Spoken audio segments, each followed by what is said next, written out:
पहले के जमाने में पुरुषों और महिलाओं का पहनावा अलग अलग होता था, लेकिन बदलते समय और आधुनिकता के इस दौर में महिलाएं भी पुरुषों की तरह शर्ट और पैंट पहनने लगी हैं। आमतौर पर पुरुषों की शर्ट में दाईं ओर बटन लगा होता है, मगर आपने कभी इस बात को नोटिस किया है कि लड़कियों की शर्ट में बटन दाईं की बजाय बाईं ओर क्यों लगी होती है? अगर अब तक आपने नोटिस नहीं किया है तो अब ध्यान दीजिएगा। दरअसल महिलाओं की शर्ट में बटन बाईं तरफ जबकि पुरुषों की शर्ट में बटन दाहिने तरफ होता है। अब आप ये सोच रहे होंगे कि ऐसा क्यों होता है, तो परेशान मत होइए, क्योंकि आज हम आपको इस रिपोर्ट के जरिए लड़के और लड़कियों की शर्ट में अलग अलग साइड में बटन लगाए जाने की वजह बताएंगे। असल में महिलाओं और पुरुषों के शर्ट में बटन अलग अलग साइड पे होने को लेकर कई तरह के तर्क दिए जाते हैं। कहा जाता है कि पुरुषों को बटन खोलने या बंद करने के लिए बाएं हाथ का सहारा लेना पड़ता था, इसलिए उनके शर्ट में दाईं तरफ बटन होते हैं,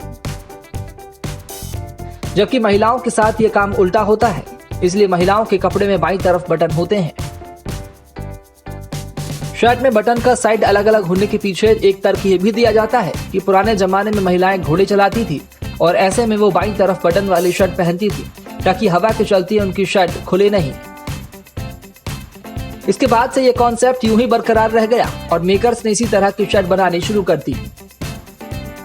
ये भी कहा जाता है कि पहले पुरुष दाएं हाथ में तलवार रखते थे, जबकि महिलाएं अपने बच्चों को आसानी से गोदी में लेने के लिए बाएं हाथ का इस्तेमाल करती थी। ऐसे में महिलाओं के शर्ट में बटन को बाईं तरफ लगा दिया गया ताकि वो अपने दाहिने हाथ से इसे खोलकर शिशु को स्तनपान करा सकें। महिलाओं और पुरुषों के शर्ट में बटन अलग अलग साइड में होने को लेकर कई तरह की बातें प्रचलित हैं। एक वाकया नेपोलियन बोनापार्ट से भी जुड़ा है। नेपोलियन बोनापार्ट को अपना सीधा हाथ अपनी शर्ट के अंदर डालकर रखना पसंद था। उन्हें देखकर कई महिलाओं ने भी उन्हीं की तरह हाथ रखकर स्टाइल में घूमना शुरू कर दिया। कहा जाता है कि नेपोलियन को यह बात बिल्कुल अच्छी नहीं लगी और इसके बाद उन्होंने फरमान सुना दिया कि अब से महिलाओं के कपड़ों में बटन सीधे की जगह उल्टे हाथ पर होंगे और तभी से यह प्रचलन में आ गया। Bureau report.